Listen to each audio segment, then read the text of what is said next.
D'abord le fanatisme. Je me bats contre le fanatisme depuis des années.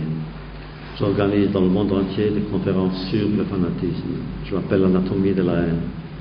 Un fanatique, c'est quelqu'un qui refuse tout dialogue. Un fanatique vit seul. Un fanatique n'écoute que ses propres réponses. Un fanatique n'a pas de questions, ne souffre pas de questions.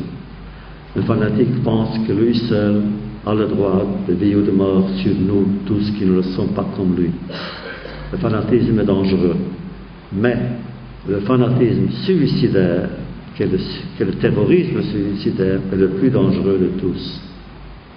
Et là, je dis, j'ai peur. Ça a commencé avec Israël. Le premier fanatique suicidaire, le premier terroriste suicidaire était en Israël. Et alors le monde n'était pas si secoué, le monde se disait, oh, c'est seulement les Juifs. Maintenant on sait que ce terrorisme suicidaire sévit dans le monde entier, même dans certains pays musulmans, que ce soit au Maroc ou en Espagne, en Angleterre, partout, ce danger existe. Parce qu'autrefois, la guerre, d'habitude, était livrée sur le front, mais dans les villes, on était tranquille. Pendant la Deuxième Guerre mondiale, c'était déjà, chaque ville était un front. Maintenant, chaque autobus est un front, chaque rue est un front. Et nous sommes tous en danger. Imaginons, c'est très possible, là encore, dans n'importe quelle salle, puisqu'il y a ce culte de la mort qui existe dans certaines communautés. Dans n'importe quelle salle, un jeune homme ou une jeune fille peut arriver décidant de tuer, et pour mieux tuer et de se tuer. Voilà le danger, voilà le péril. Quant à Ahmadinejad de l'Iran, là encore, dans le monde entier, je mène une campagne contre lui. C'est le premier négationniste du monde. C'est le négationniste numéro 1 du monde, car il est président d'un État. Et quand ce président dit qu'il veut une arme atomique pour détruire Israël, moi j'ai appris de l'histoire de prendre au sérieux les menaces de l'ennemi. Moi je n'ai aucun doute que s'il obtient des armes atomiques, il s'en servirait contre Tel Aviv. Je sais qu'un diplomate que je connais lui a parlé, lui a dit, Monsieur le Président, ne craignez-vous pas le représailles? Après tout, si vous faites ça contre Israël, Israël aussi a certaines armes, et vous risquez de payer le prix. Il dit, oui, je sais, je risque que 1 million de musulmans, d'Iraniens musulmans, soient tués, mais nous sommes plus d'1 milliard de musulmans sur la terre, et nous pouvons accepter ce prix-là. Mais quel est ce langage-là? Quel est ce langage obscène? Déjà, il parle pour la mort des siens, 1 million, il a dit plus que ça. C'est pourquoi, partout où je vais, moi je réclame qu'on déclare Ahmadinejad persona non grata dans le monde civilisé.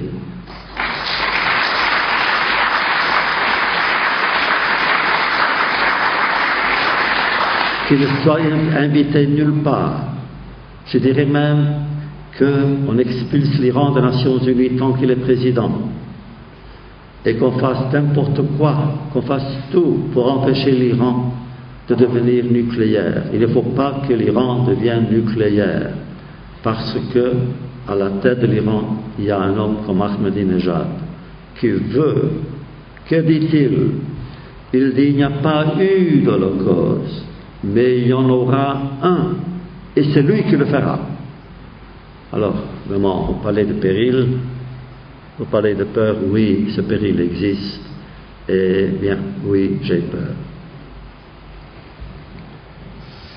En 99, déjà à Montpellier, vous affirmiez ici même, je vous cite, le fanatisme est mon premier combat, jamais achevé, il n'épargne personne, il passe toutes les frontières, parle toutes les langues, on peut vivre en paix entre humains, le terrorisme n'est jamais un bon moyen de défendre les identités culturelles, le danger totalitaire n'est pas loin. C'était ça le Rabelais en 1999 déjà. Dans votre roman Le cas Sonderberg, vous revenez, par le biais de vos personnages principaux, sur le choix entre glorifier la mort ou glorifier la vie, avec justement les tragiques événements en Israël, Palestine et Moyen-Orient. J'ai une question peut-être indiscrète. Lors de notre dernière rencontre en 2003 avec la librairie Sorens et l'Institut Maïmonide, effectivement, je vous avais demandé si par moment vous réussissiez à être heureux, à trouver un petit peu le bonheur avec tout ce que vous avez passé. Là, j'en ai une autre qui est aussi indiscrète, vous n'êtes pas obligé de répondre. Vous avez trouvé votre voie aux USA, en tout cas pour votre carrière. Est-ce que vous auriez pu effectivement la trouver en France, puisque vous avez un lien aussi étroit, vous avez fait vos études à la Sorbonne, où vous souhaitiez carrément tourner cette douloureuse page européenne? En 1956, j'étais envoyé par mon journal israélien Yediot Ahronot en Amérique. J'étais apatride. J'avais un titre de voyage valable pour un an. C'est ainsi que je suis arrivé donc en Amérique, pensant revenir un an plus tard à Paris et continuer donc mon travail. J'ai eu un accident. Quelques semaines après mon arrivée, un taxi m'a renversé sur Times Square. Je peux vous dire ce que j'ai appris plus tard. L'ambulance arrive, m'emmène dans un hôpital, on fouille mes poches, on voit que je suis pauvre et étranger et apatride. On m'a remis sur l'ambulance. 3 hôpitaux m'ont refusé. Et moi, j'étais dans le coma. Eh bien, j'étais donc 3 mois à l'hôpital, le plâtre total aujourd'hui. Mon côté gauche était entièrement fracassé. Aujourd'hui, je pense, la médecine a fait du progrès, un grand progrès. Ça aurait duré peut-être 3 semaines pour remplacer la hanche. Mais là, 3 mois. Ensuite, j'ai dû aller à l'Immigration Office, donc au bureau d'immigration, pour valider mon visa qui expirait. Le type me dit là-bas, écoutez, c'est très très simple, mais sur quel document je peux la poser? Titre de voyage ne valable qu'un an. Je me précipite sur une chaise roulante au consulat de France. Je vois la secrétaire du secrétaire de secrétaire, par le consul qui a refusé de me voir. À l'époque, je n'avais encore publié rien, aucun livre. Elle dit, ce document-là, on ne peut le prolonger ou valider qu'en France. Je dis, écoutez, mademoiselle, regardez-moi, chaise roulante, des béquilles, je ne peux pas, rien à faire. Alors j'étais dans la bête entre le bureau de l'immigration et le consulat. Et finalement, il y a un type du consulat qui a eu pitié de moi. Il dit, écoutez, pourquoi est-ce que vous faites ça? Pourquoi ne vous restez pas ici? Je dis, je ne sais pas comment. Il dit, je vais vous montrer comment. Et c'est lui qui m'a montré comment faire pour que je devienne résident et plus tard citoyen. Eh bien, plus tard, beaucoup plus tard, je suis devenu ami à l'époque de François Mitterrand. Il m'a invité à l'investiture. Je viens à l'investiture. Il demande à son ministre de l'Intérieur, je pense que c'était Maurice Faure, pour me dire de la part du président, il aimerait que son premier décret soit de m'octroyer la nationalité française. Et j'ai dit, dites au président que je suis flatté, je suis honoré, je le remercie, mais quand j'en avais besoin, je ne l'ai pas eu. C'est ainsi que je suis resté en Amérique. Si la secrétaire du consulat m'avait donné le tampon, je serais revenu en France. Et votre question n'aurait pas été une question.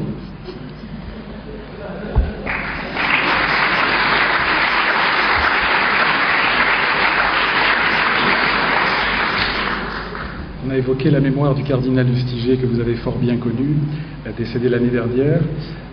Une autre grande figure européenne a disparu et vous l'avez là aussi bien connu. Il s'agit de Bronislaw Geremek, effectivement, qui, adolescent, militera un temps dans les associations catholiques, mais qui, petit juif, a connu effectivement la souffrance du ghetto.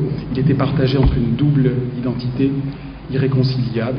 Il n'avait pas su narrer son histoire, pas encore capable. Il disait, avant sa disparition, j'ai un problème personnel, je ne sais pas pourquoi je suis vivant, j'y pense, et je n'ai pas de réponse. Son enfance est restée indicible. Vous voulez peut-être ajouter un mot sur Bronislaw Geremek? Guillerme qui était un ami et le cardinal Lustiger aussi.